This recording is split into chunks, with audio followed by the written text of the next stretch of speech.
পুরীতে এসে বাঙালি হোটেলে খেতে চলে আসলাম। আর খাবার দিয়েছে পেঁয়াজ, লঙ্কা, গরম গরম ভাত, আলুর চিপস ভাজা, এখানে মুগের ডাল, আলু পোস্ত, এটা এটা জানি না কি কিছু একটা হবে।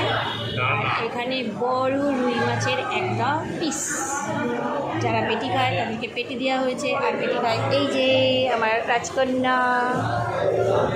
কেমন হচ্ছে বাবা খেতে? খাবার কেমন? ভালো? ও কাকিমা, খাবার কেমন এখানকার? ভালো? আচ্ছা আচ্ছা, বেশ বেশ বেশ। তো বাস, খাবার খুব একটা খারাপ না, খাবার কিন্তু ভালোই। দিয়ে দিল একটা গরম গরম পাঁপড়। আর পাঁপড়টা কিন্তু একদম গরম গরম, যে ভেজে রেখেছিল তা নয়, একদম গরম। আর দিল চাটনি। চাটনিটা কিছু জানি না, চাটনি।